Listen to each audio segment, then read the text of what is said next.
여러분, 매 주일 시간을 내어서 이렇게 주일날 교회에 오시는 이유가 있다면 무엇이겠습니까? 여러분 한번 스스로 대답해 보시길 바랍니다. 왜 여러분들은 이렇게 황금 같은 귀한 시간에 주일날 좀 쉬고 싶기도 하고 일주일간 애써서 여러분 노력을 많이 하셔서 좀 쉼이 필요한 이 시간에 왜 주일날 꼬박꼬박 이렇게 나와서 하나님 예배합니까?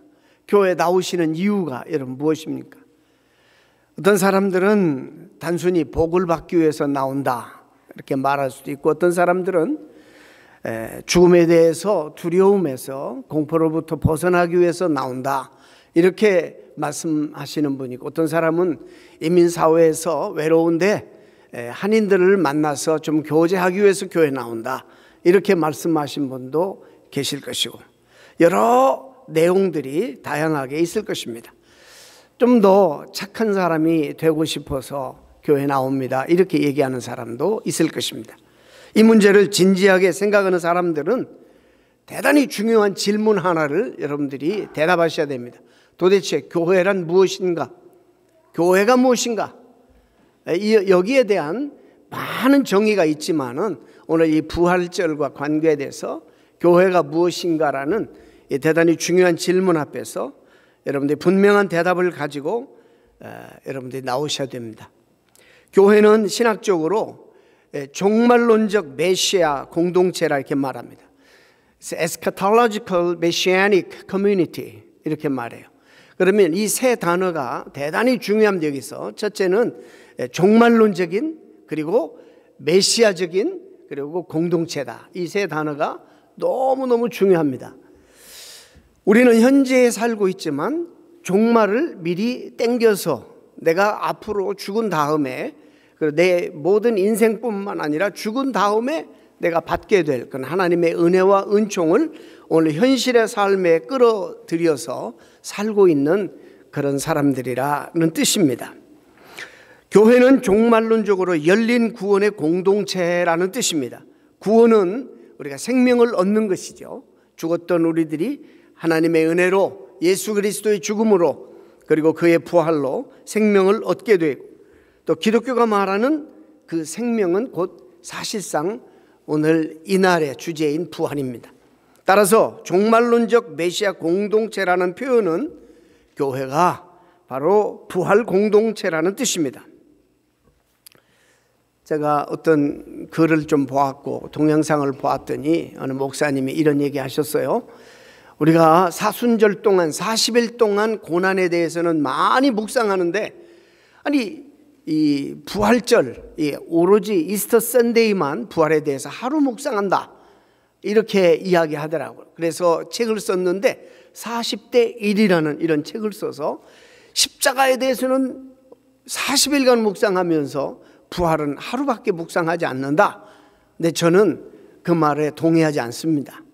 여러분, 우리 그리스도인들은 매일매일 365일 아니면 평생에 우리 십자가의 사건을 매일 묵상해야 됩니다.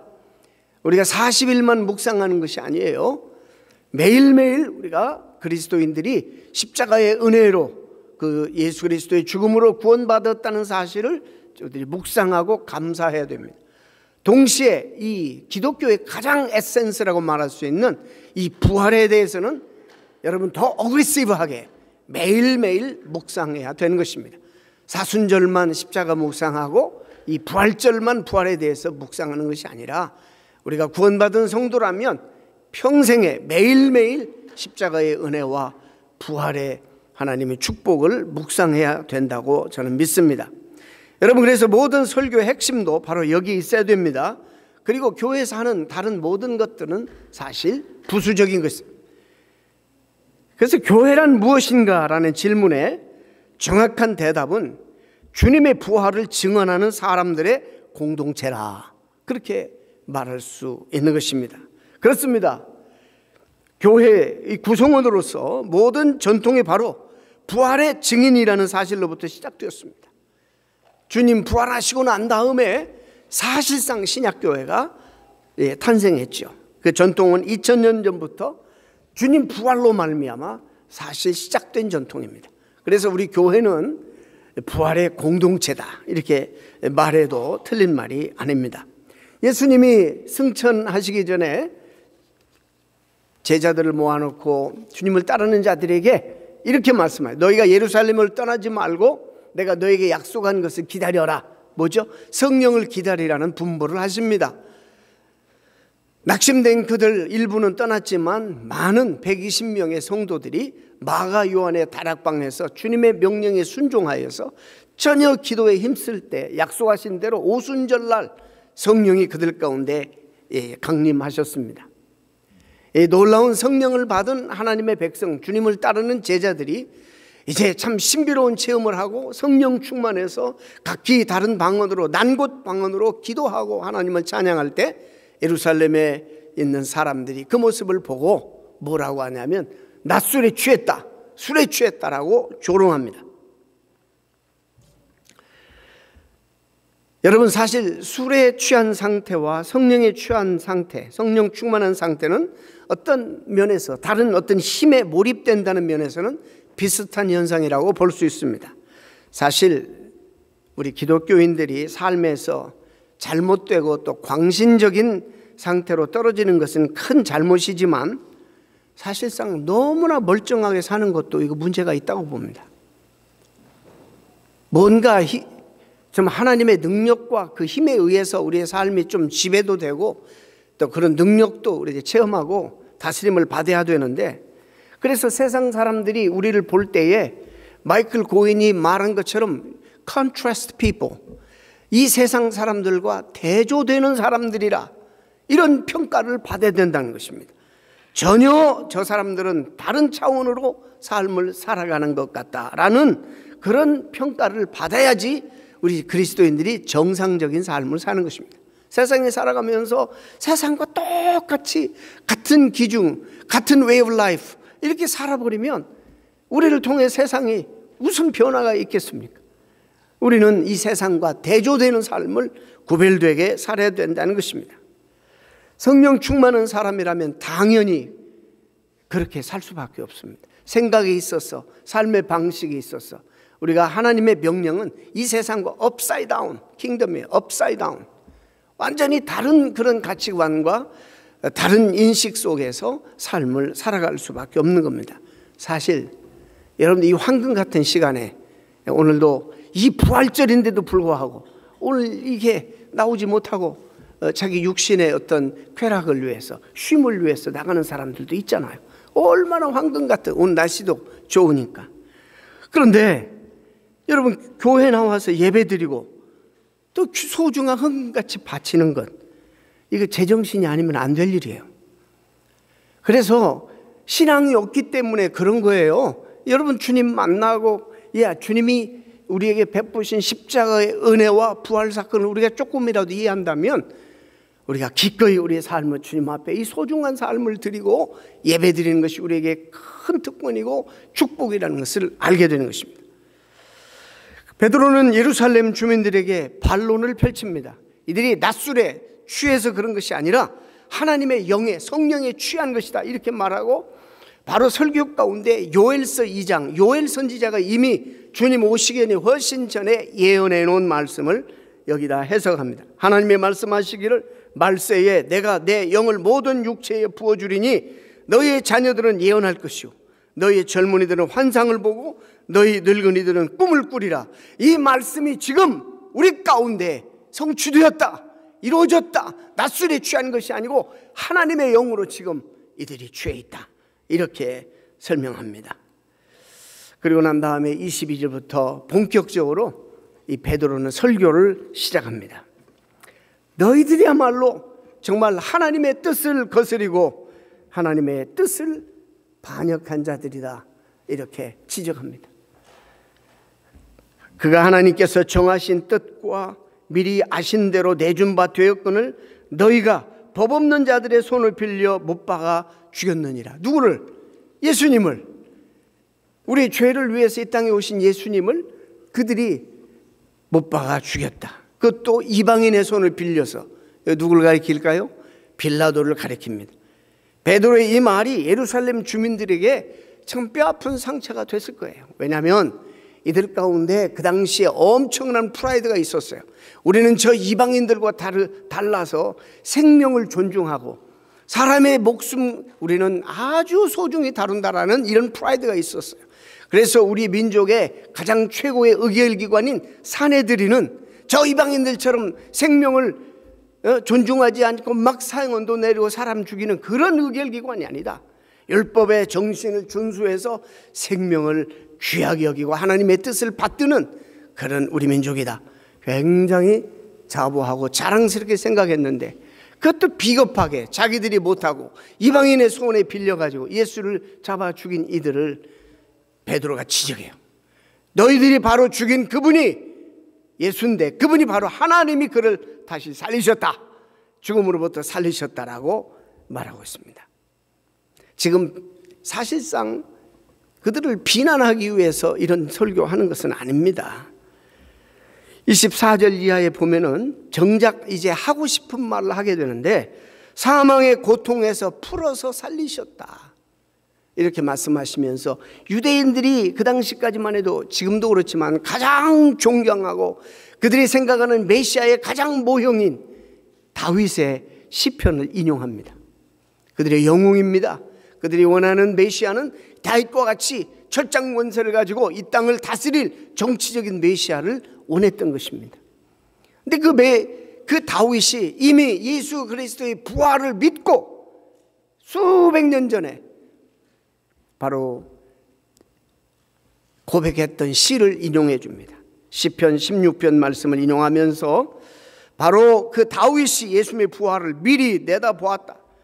그리고 주님의 부활을 증거하면서 다윗이 이 시를 썼다라고 지금 증거하고 있습니다. 음부에 버림이 되지 않는다는 말은 죽음의 세계에 떨어지지 않는다는 뜻이고 육신이 썩음을 당하지 않는다는 말은 온전히 새로운 존재로 변화된다는 이런 말을 의미한, 즉 다윗이 바로 예수 그리스도의 부활을 내다보고 성도의 부활을, 자기의 부활을 미리 믿음으로 고백했다, 이렇게 말합니다. 자, 이제 어려운 그러나 너무너무 중요한, 하나님이 성령님이 도우셔서 여러분의 이해를 도와서 이 부분을 여러분 잘 이해했으면 좋겠는데 이 부분을 잠깐 말씀드립니다. 초기 기독교인들은 예수님 안에서 나타나는 그 사건과 특별히 부활 사건을 통해서 초기 기독교인들은 자기도 부활할 것이라는 것을 확신했어요.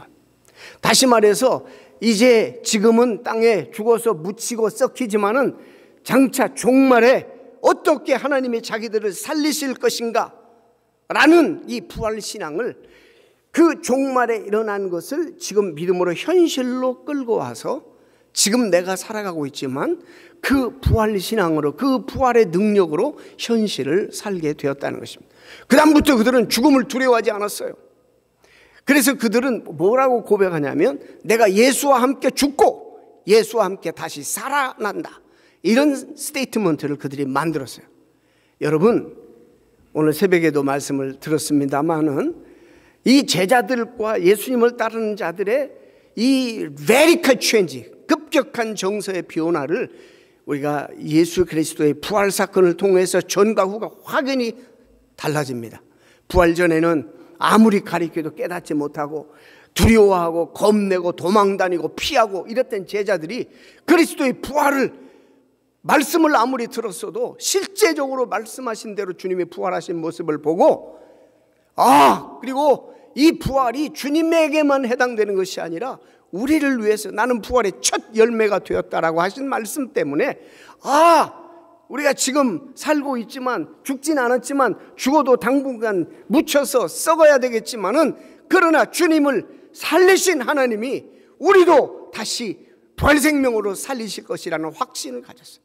그래서 주님과 함께 죽고 주님과 함께 산다는 이 믿음을 고백하게 되었어요. 이 믿음이요, 이들을 엄청나게 변화시켰어요. 그 순간부터 죽음을 두려워하지 않았어요. 다시 살리시는 하나님, 이 하나님의 부활신앙을 믿었기 때문이죠. 그래서 공권력 앞에서도 담대하게 부활 증인이 되었습니다. 주님의 부활을 증거했습니다.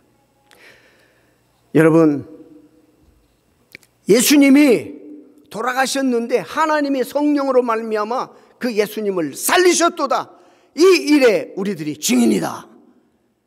이래서 교회가 탄생된 겁니다. 그래서 교회의 존재의 목적은 이 부활의 증인들을 하나님 불러서 아직도 믿지 못하고 아직도 복음을 받아들이지 못한 사람들에게 주님이 부활이고 생명이라는 사실을 증거하기 위해서 우리를 부활의 증인들로 부르신 것입니다.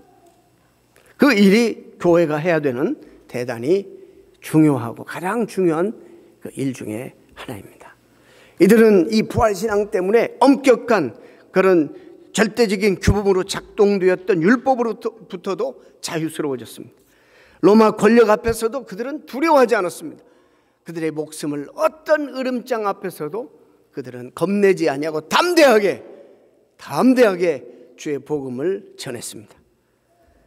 그래서 그들도 그렇게 믿었지만 우리에게도 오늘 이 말씀을 사실 주시는 겁니다.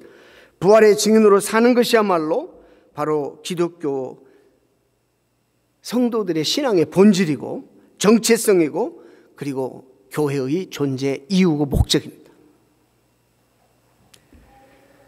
그런데요, 여러분 이제 지금부터 좀 부담스러운 얘기를, 다 우리가 그런 얘기 많이 들었어요. 부활의 증인으로 부름을 받았다. 그런데 그거하고 그 증인으로 사는 거하고는 다른 거예요. 별개예요. 여러분, 베드로가 부활의 증인으로 산다고 이렇게 고백했는데 베드로의 이 고백은 절대로 낭만적인 고백이 아니에요. 그 당시에 그 사회 속에서 증인 역할을 한다는 것은 목숨을 담보하는 행위입니다.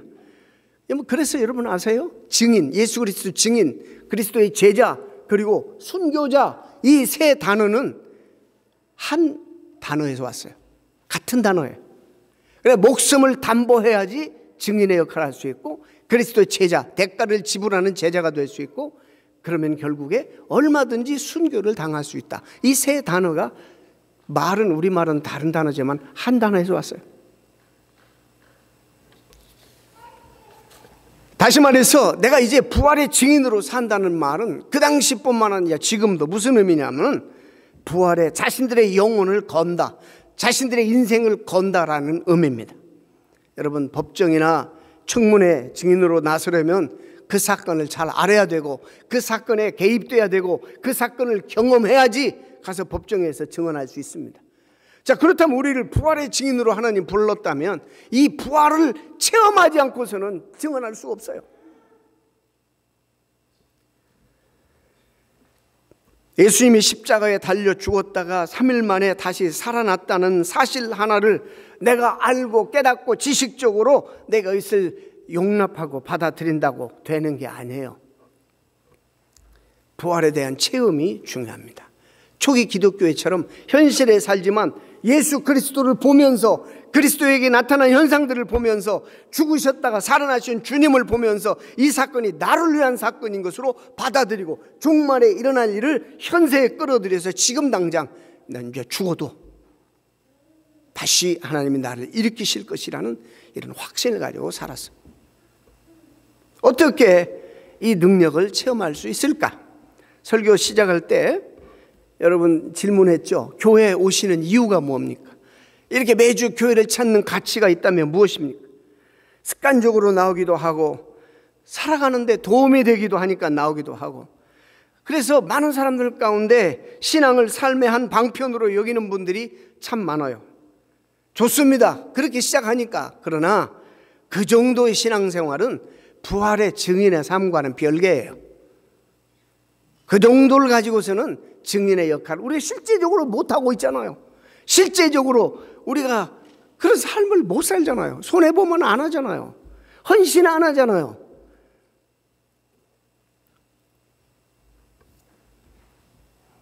여러분, 부활의 증인이 되려고 한다면 이것이 우리를 부르신 목표예요.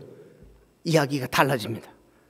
그래서 저는 이런 얘기를 정확하게 한 건 아니지만은 음악을 좋아해서 콘서트장에 늘 방문하고 찾아가는 사람과 실제적으로 무대에 올라서 이 사람들을 행복하게 만들고 황홀경에 빠지게 하고 이 사람들을 너무나 기쁘게 만들어주는 연주자하고는 다른 거예요.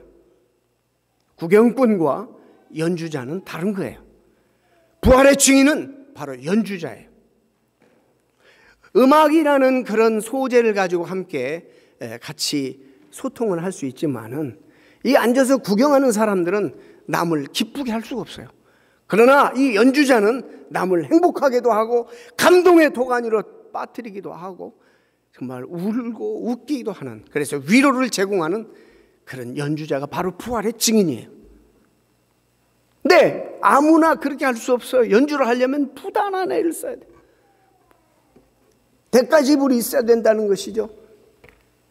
요즘에 저는 한 2년 전에부터 책을 이제 몇 권 가서 모았는데, 제자도가 실종되어 버린 이 시대의 교회들이라는 책들을 많이 좀 참 너무너무 구구절절히 옳아요. 그러나 여러분, 제자는요 대가지불이 있어야 돼요.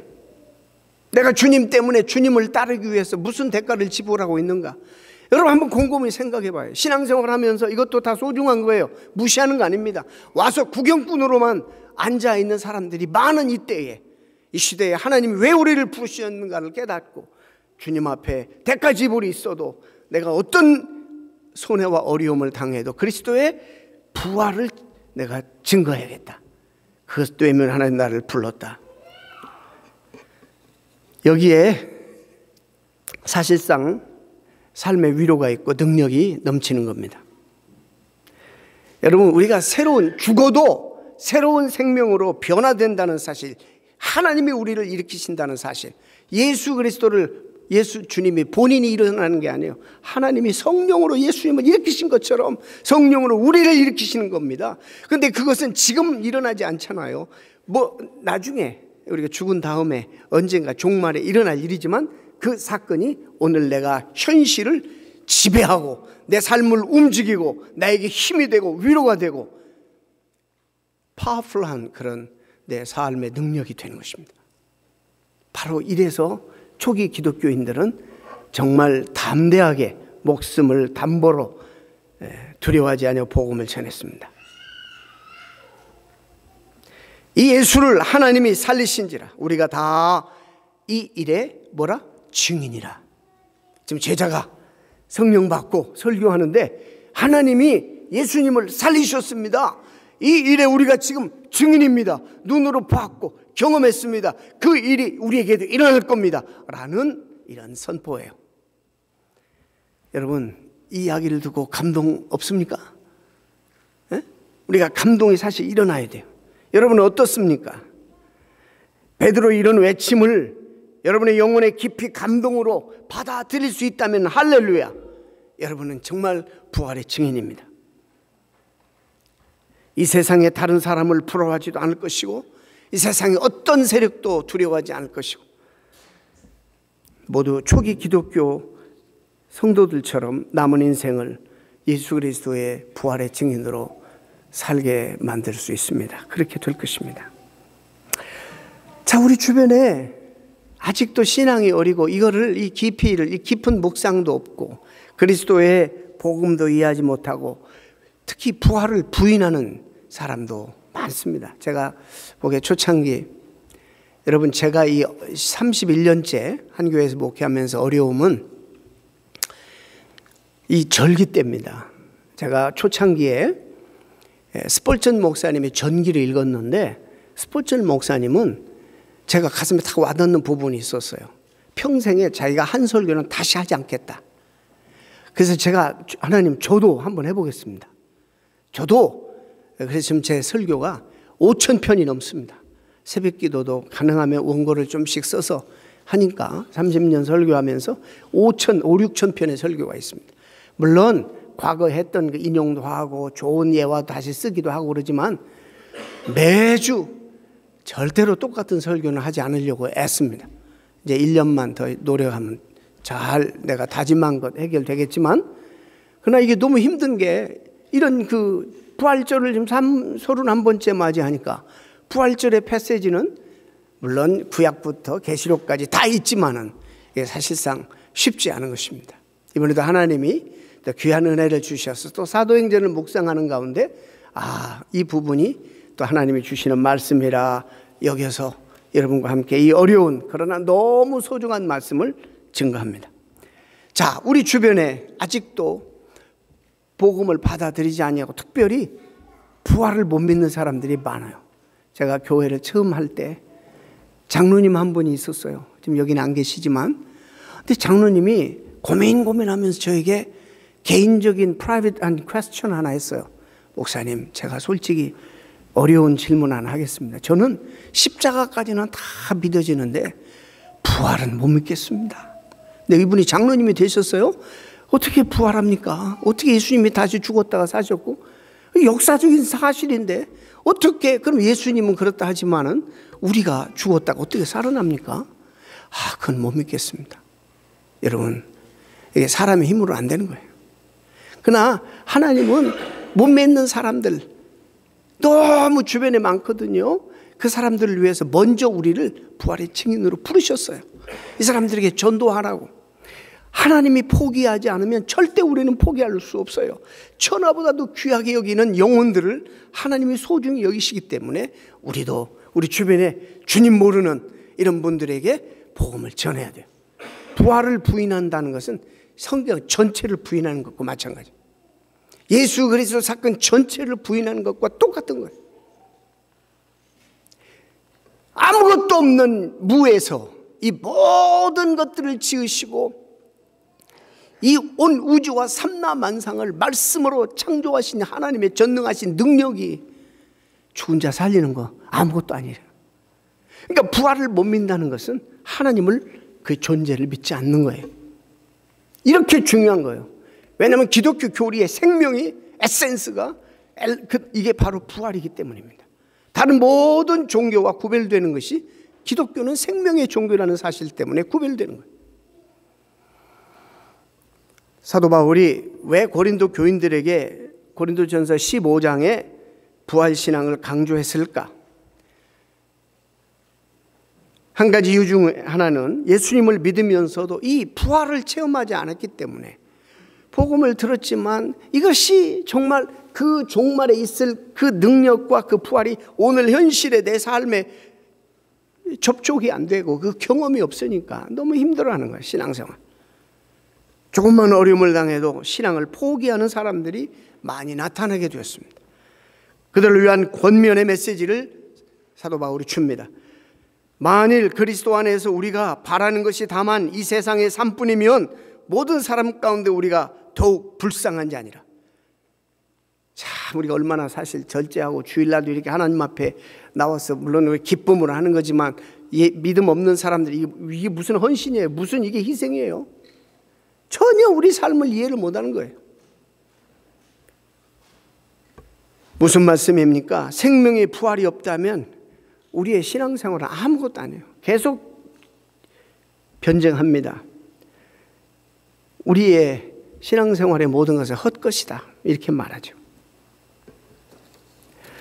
여러분, 이 헛것이라는 히라보 원문은 무의미한, 근거가 없는, 진실이 결여된 이런 의미를 가지고 있지만, 그 단어의 원뜻은 제일 먼저 어원은 쓰레기라는 말이에요. 쓰레기, garbage, 휴지 조각에 비롯돼 우리가 믿고 붙들고 있는 이 모든 기독교의 가르침과 우리가 신뢰하고 있는 하나님의 모든 말씀이 쓰레기와 같다, 그런 말이에요. 이만큼 중요한 거예요.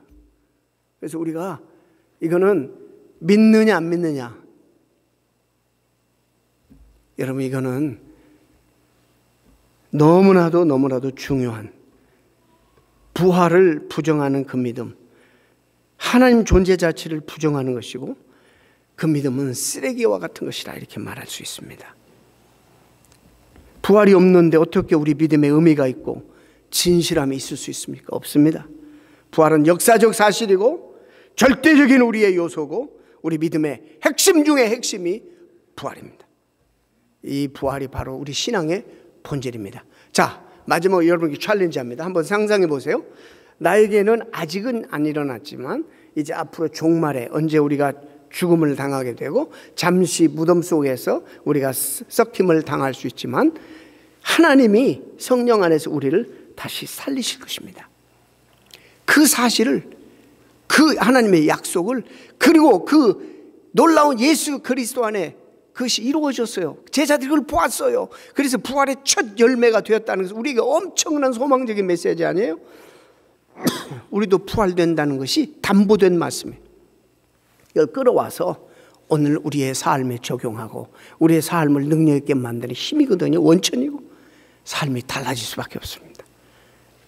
지금은 그 정도 수준이 아니고 앉아서 콘서트 음악을 감상하는 수준이라면 여러분 열심히 성경도 연구하고 디테일하게 주님의 십자가와 부활 사건을 배우고 공부하고 훈련해서 올라와서 이제 하나님의 무대에서 죽은 영혼들을 살려내고 부활의 증인되어서 하나님 나라를 확장하는 일에 여러분이 적극적으로 쓰임받고 여러분의 증거로 남들을 행복하게 하고 복되게 하는 일에 쓰임받는 여러분 되어야 됩니다. 이것이 오늘 하나님이 우리를 부르신 궁극적인 목표입니다. 우리는 다 부활의 증인이다. 이 말씀을 꼭 기억하시고 여러분 일어나시기를 바랍니다. 기도하겠습니다.